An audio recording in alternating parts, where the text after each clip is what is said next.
Chosen one, listen carefully. This is not the end of a message. This is the beginning of a revelation that will echo in your spirit long after this video ends. Your life is not ordinary, your journey is not random, your battles are not meaningless.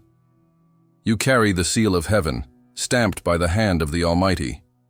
And because of that, everything that rises against you is not really rising against flesh and blood, it is rising against the throne of God Himself.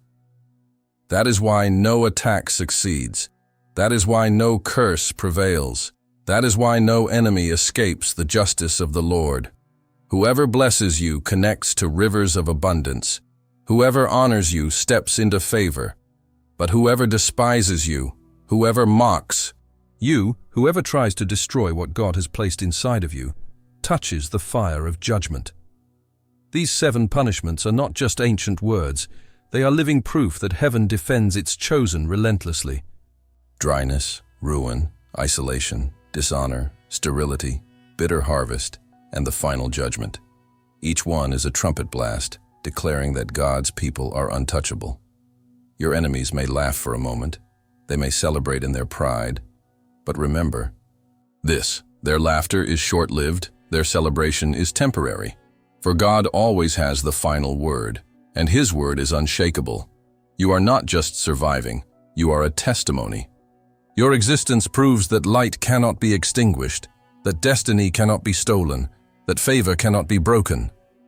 So rise with boldness. Walk with courage. Do not fear the whispers. Do not tremble at the threats. Do not shrink before the opposition. Because the one who called you is the Alpha and the Omega, the beginning and the end. And if He is for you, who can be against you? If this word pierced your heart, if it awakened the fire within you, I want you to seal it right now in the comments. Write with faith, God defends His chosen. Let the declaration echo across the nations. Let it be a banner lifted in the face of every enemy, a proclamation that you are not alone, you are defended by heaven itself. Like this video, as a prophetic act of agreement, share it so that more chosen ones will rise in strength. Subscribe and remain connected because every word released here is fuel for your destiny. And never forget, you are untouchable because the Lord fights for you. Stand tall, chosen one. Your life is proof that God's justice never fails. Your story is not over, it is just beginning. And the world will see that those who touch a chosen touch the very heart of God. The very first punishment does not strike from the outside, it strikes from within. It does not begin with a storm in the sky or with doors closing in the natural world. It begins in the invisible realm of the heart. When someone dares to hate, persecute, or curse a chosen one of God, they think they are simply targeting flesh and blood. They think they are just attacking a man, a woman, a voice. But in truth, they are touching something sacred. They are laying hands on what belongs to God Himself. And the very first consequence unleashed is not visible to the eyes of men, but it is unbearable to the soul. It is spiritual dryness, a famine that no bread can satisfy, a thirst that no water can quench. Their spirit becomes like a tree that still shows green leaves on the outside, but whose roots are silently rotting beneath the soil. They smile in public, but tears burn them in secret. They boast in front of others, but when the night comes, they collapse under the weight of an emptiness they cannot explain. They may carry titles, influence, or wealth, but none of it fills the hollow echo inside their chest. The same void they tried to cast upon the chosen one falls back upon them, doubled. No pleasure satisfies them. No recognition can heal the wound. Their heart becomes a cavern of echoes, every attempt to escape only amplifying the sound of their own despair. And make no mistake, this is not coincidence. This is not psychology. This is the finger of God pressing upon them, the silent decree of heaven manifesting with force. Touch not my anointed, and do my prophets no harm. This dryness is only the first step, the opening gate of judgment. From here, the path grows darker, heavier, unavoidable. And yet, chosen one, you must see the power of this truth. Your enemies dry up from the inside long before their downfall is visible outside. That is how God protects you and how He marks them. If this word is awakening your spirit right now, don't just watch in silence. Seal your agreement with heaven. Hit the like button as a sign that you stand with the chosen. Subscribe if you haven't yet, so you never miss what God is revealing in this hour. And comment 99 below, because 99 represents the flock that the shepherd leaves to rescue the one. By writing it, you declare, I am the one God rescued. I am the one He protects. I am untouchable under His covering. This is your first act of faith today, and heaven takes notice. Punishment 2. The visible ruin. After the invisible drought within the soul comes something even more devastating, the collapse of the visible. What was once hidden in silence now bursts into the open, undeniable and inescapable. Suddenly, projects that looked unshakable begin to crumble. Plans that once advanced with momentum freeze as if an unseen hand slammed every door shut. Resources that once flowed with ease dry up like rivers in a scorching desert. This is no accident. This is not mere misfortune. It is the hand of God deliberately removing His support. Because when someone dares to rise against a chosen one, they are rising against the very shield of heaven. And when God removes His backing, no human effort, no wealth, no influence can stand. Think of Goliath, towering, armed, trained for war. He mocked David as if he were mocking a child. Yet in that instant, his destiny was already sealed. With a single stone, in full view of the army, his strength collapsed and his fall was public. That is the pattern of divine justice. When an enemy rises against the chosen one, their downfall is not quiet. It is exposed, undeniable, and remembered by everyone who watches. This punishment of visible ruin carries a profound message. It is God showing the world that His chosen are never left defenseless. The persecutor may look victorious for a moment. They may laugh, they may boast, but the ruin that follows comes swiftly and in a way that strips away every illusion of power. A business collapses overnight. A career that seemed unstoppable suddenly shatters. Influence evaporates. Their reputation, once carefully built, is dragged into the mud by their own failures. And people begin to whisper, not out of gossip, but out of awe. Surely the hand of God is against them. And here lies the mystery. The chosen one doesn't need to fight for this exposure. They don't need to defend their name. They don't need to orchestrate revenge. The downfall of their enemy becomes God's own demonstration. Just as He parted the Red Sea to rescue Israel and then drowned Pharaoh's army in the same waters, He arranges the downfall of those who mock and attack His children. The ruin is always public because it is a testimony. Heaven wants the whole world to see that touching a chosen one is not a private mistake. It is a declaration of war against the Almighty, and no one survives that war. And maybe you, chosen one, have already witnessed this pattern. People who once tried to silence your voice, people who schemed to erase your worth, people who celebrated your struggles. Later you saw their own steps collapse beneath them. You watched their victories fade into dust. You saw their name lose weight, their influence vanish. And deep down, you knew it was not you who fought. It was God Himself turning the tables. This is why the punishment of visible ruin is so frightening. Because it cannot be hidden. It cannot be explained away. It comes like a thunderclap in clear skies, and it leaves everyone trembling at the evidence of divine justice. And when the enemy's ruin is revealed, it does not only destroy their achievements, it becomes the stage upon which God elevates the chosen. The contrast becomes too sharp to ignore. While one collapses, the other stands. While one is silenced, the other speaks louder. While one fades, the other shines. But let me warn you, this is only the second punishment.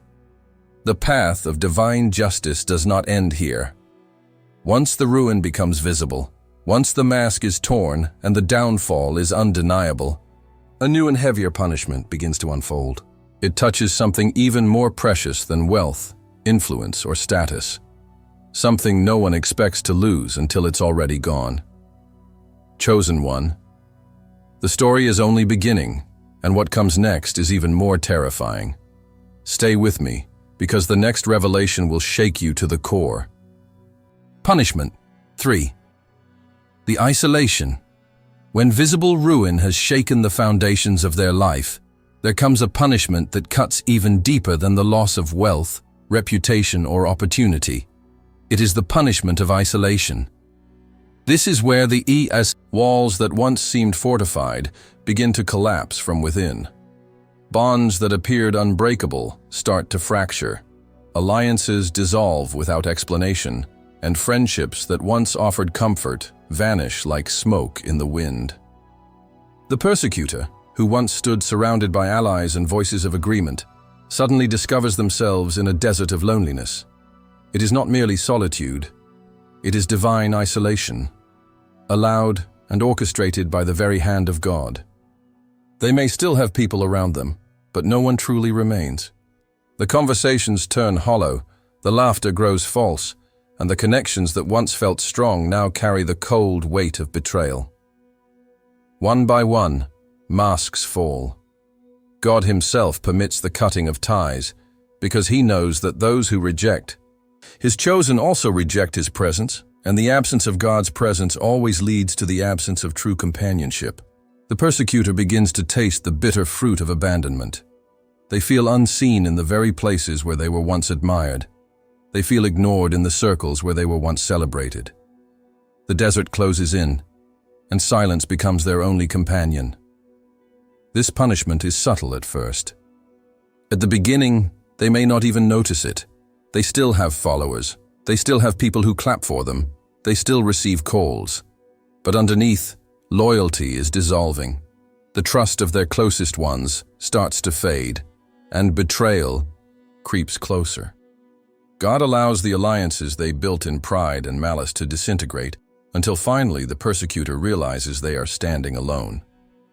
It is a torment unlike any other, because human beings are designed to crave connection, and when God removes it, no effort can replace it.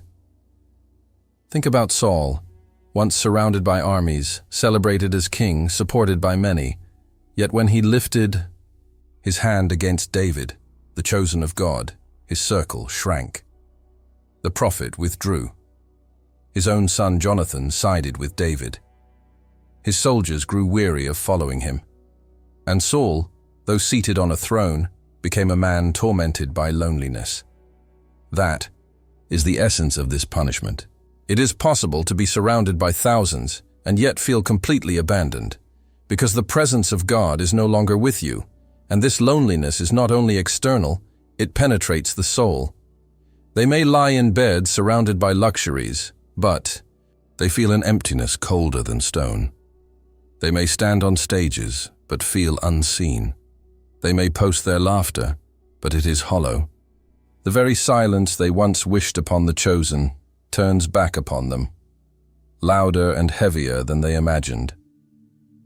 God makes it so that no voice satisfies, no friend remains, no comfort is real. Chosen one, maybe you have witnessed this with your own eyes. People who once mocked your walk, who once rallied others against you, who seemed untouchable in their alliances, suddenly reduced to walking alone. They are left with shadows for company, and with silence that eats at them in the night. This is no accident. It is divine justice in motion. But do not think this is the final stage. Isolation, as cruel as it is only preparation for something greater. Because when a persecutor is stripped of companionship, when they are left to wander in their desert, something even more humiliating begins to unfold. The exposure does not remain hidden in their solitude. God makes it public.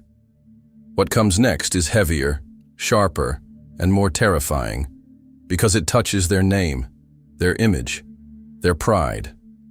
Chosen one, stay here, because the next revelation will reveal a punishment that no enemy of God's anointed can escape.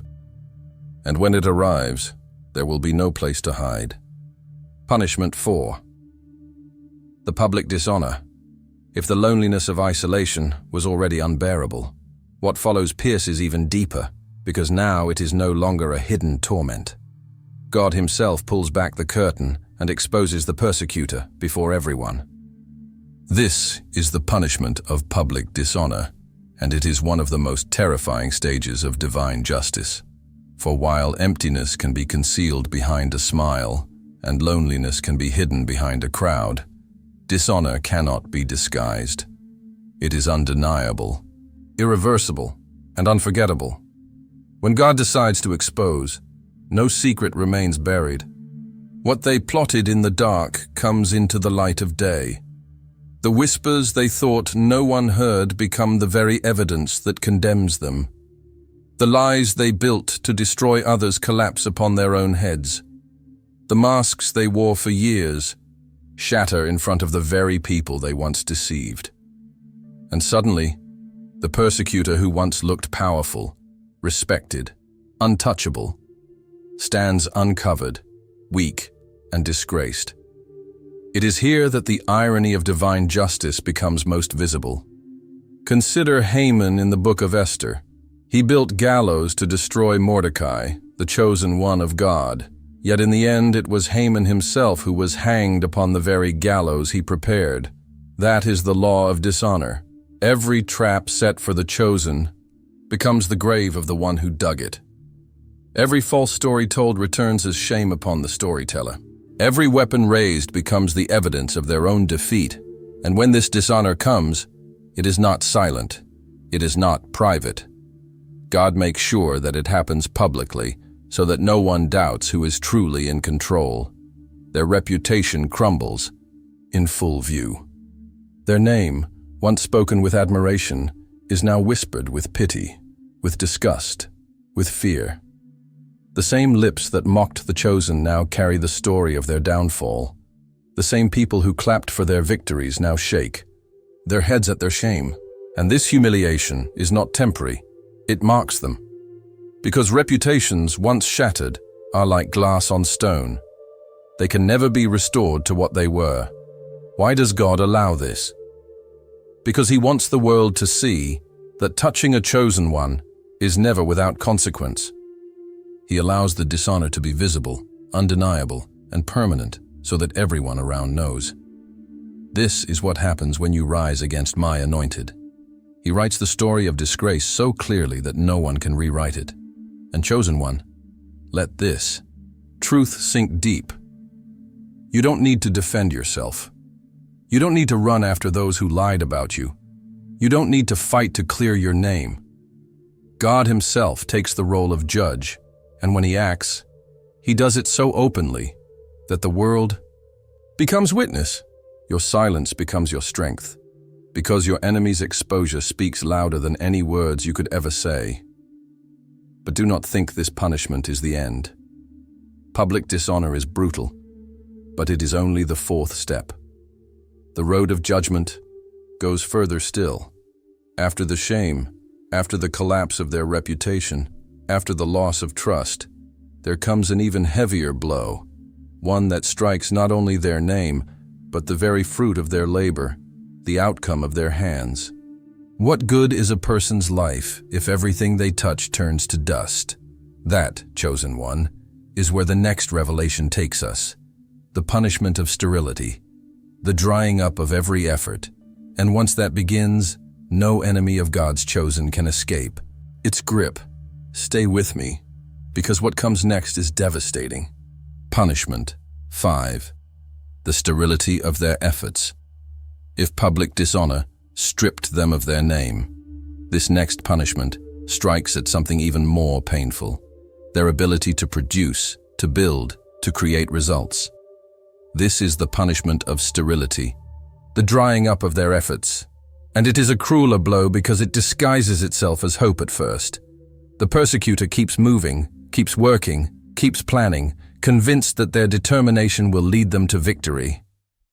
But no matter how much they invest, No matter how much energy they pour out, nothing prospers.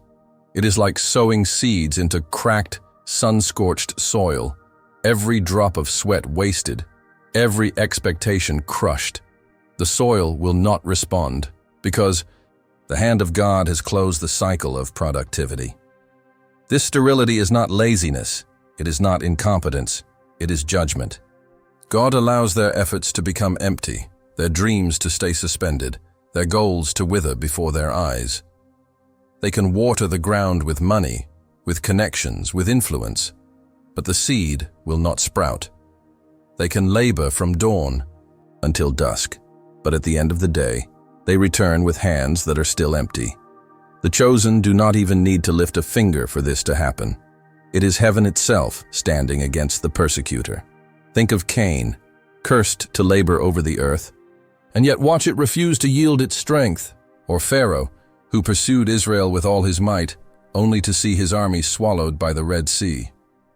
This is the essence of sterility: effort without fruit, work without reward, power without outcome. The persecutor may still have resources, but every attempt slips through their fingers like sand. They may still have strength, but it accomplishes nothing. They may still have ambition, but it leads them nowhere. And this sterility torments the soul because it does not arrive all at once. At first, it looks like a delay. They think, maybe next season will bring the breakthrough. Maybe the next deal, the next project, the next plan will succeed. But season after season passes, and the harvest never comes. They keep running, but the finish line moves further away. They keep climbing, but the mountain grows steeper, until finally, frustration consumes them. They cannot admit it, but they feel it, the invisible wall of God's resistance. And here lies the most frightening part. While they labor in vain, the chosen one flourishes. While their ground produces thorns, your ground produces fruit. While their hands stay empty, yours overflow with abundance from heaven. The contrast becomes undeniable, and it gnaws at them, driving their envy into madness. They realize that the very person they tried to destroy is prospering while they are sinking. And yet, they cannot stop the cycle, because God Himself has locked the soil against them. Chosen one, you must see the brilliance of this punishment. God doesn't need to strike with fire from heaven to show His justice. Sometimes all He does is close the womb of productivity. He says, "No more." And the persecutor spends a lifetime running in circles, exhausted, bitter, unable to change the outcome. Their greatest torment is not the effort, it is the emptiness of the result. But remember, sterility is not the final blow. It is only the stage that prepares for something even heavier. Because after years of pouring themselves out only to reap nothing, there comes a moment when what they planted in hatred begins to return in full measure. The law of heaven declares it: whatever a man sows, that he shall also reap. And what comes back is not silence, not emptiness, but a harvest. A bitter harvest they cannot escape. Stay here, because the next punishment is the one that reveals just how terrifying divine justice can become. Punishment 6. The bitter harvest. There is a law written in eternity, unbreakable, unchanging, and unavoidable. Whatsoever a man sows, that shall he also reap. It is not an opinion, it is not a suggestion, it is a decree from heaven itself. And when someone dares to sow hatred, envy, and persecution against a chosen one of God, they set into motion a law that no power in the universe can stop. Their harvest will come, and it will not be gentle. It will not be sweet. It will be bitter. So bitter that every moment of joy they once knew will taste like ash in their mouth. Every curse they spoke returns to them like an echo multiplied. Every stone they hurled against you comes back as an avalanche, crushing their own ground. Every trap they dug becomes the pit where they stumble. This is the divine balance of justice. Nothing sown in wickedness escapes the harvest. If they tried to steal your peace, they wake every morning in torment, unable to rest, unable to breathe without anxiety. If they tried to close your doors, theirs are slammed shut with force they cannot resist. If they spread lies against your name, those same lies circle back and strangle their own reputation. It is as though the very seeds they threw into the soil of hatred have grown into poisonous trees whose fruit they themselves must now eat. This bitter harvest comes with precision. God does not need to invent punishments out of nowhere. He simply allows them to taste the fruit of their own planting. And this is what makes it so devastating. They cannot claim injustice, they cannot accuse heaven, because deep down they know they are only reaping what they sowed. They see in their own downfall the reflection of their actions. Their pain mirrors the pain they tried to cause. Their loss mirrors the loss they wished upon others. Their shame mirrors the shame they planned for the chosen. And here lies the brilliance of God's justice. While their harvest is bitter, yours is abundant. While they taste poison, you taste sweetness. While they choke on the fruit of their own hatred, you flourish in the blessings of favor and protection. The contrast becomes undeniable, and it drives them deeper into despair. Because nothing is more humiliating than watching the one you tried to destroy rise higher while you sink under the weight of your own actions. But the harvest is not only external, it seeps into their spirit. They feel hunted by their own choices. Every time they look over their shoulder, they see the shadow of what they did returning to claim them. They realize that there is no escaping this law. You cannot plant thorns and expect roses. You cannot sow venom and expect honey. And the terrifying part is this: the harvest does not return equal, it returns multiplied. What they gave out in hatred comes back to them magnified in pain. Chosen one, this is why you must never fear what your enemies say or do. Their words are seeds, and seeds always return. They may laugh today, but their harvest is already growing, beneath the surface, waiting for its appointed season. And when it arrives, it will not be quiet. It will not be hidden. It will manifest in ways they cannot deny. But do not think this bitter harvest is the final stop. It is only the sixth punishment, and there is still one more, the most terrifying of all.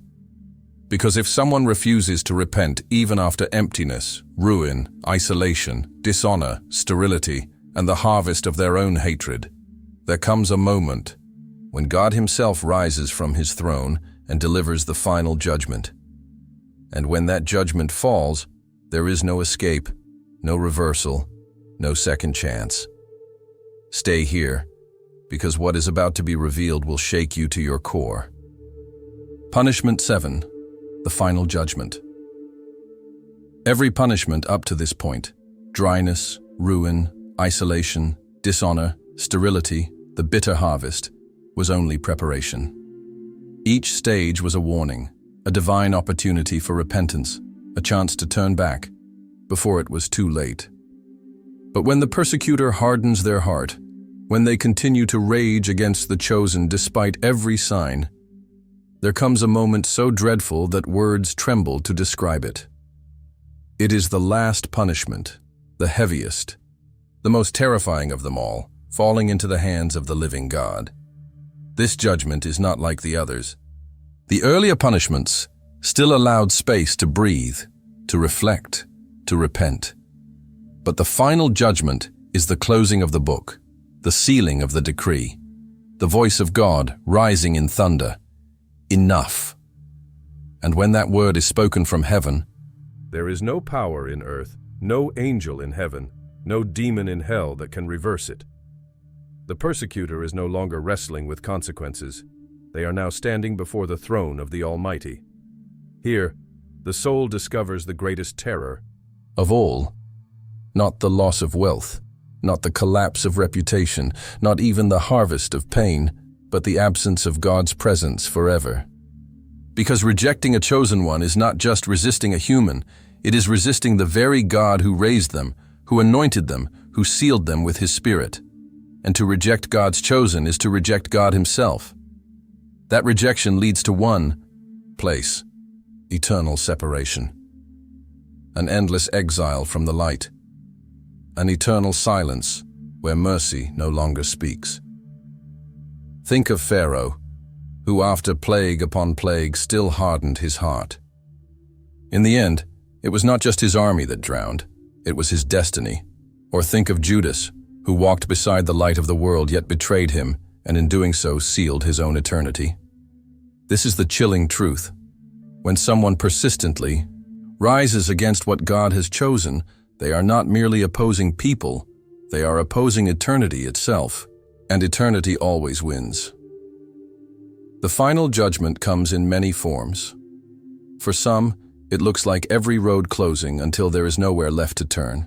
For others, it manifests in a lifetime of wandering, like Israel in the wilderness, but without hope of ever entering the promised land. And for those who refuse to repent until the end, it culminates in the ultimate punishment, eternal condemnation, cut off from the presence of the one who is life itself. No more chances, no more mercy, no more opportunities. It is the heaviest punishment because it does not end, it stretches beyond time into forever. And yet, chosen one, here lies the mystery that should fill your spirit with holy fire. While your enemies are consumed by judgment, you are sustained by grace. While they are separated, you are drawn closer. While they fall into darkness, you walk in light. This contrast is not accidental. It is God's way of showing the universe who belongs to Him. But do not think the story is over. This is the climax. Of judgment, yes, but it is also the opening for something greater. Your vindication, your elevation, your testimony. Because the same God who judges those who oppose you is the God who lifts you in front of nations. And chosen one, the next words you are about to hear are not about the fall of your enemies. They are about the rise of your destiny. Stay here. Because the conclusion will not just inform you, it will ignite something inside you that will never be extinguished.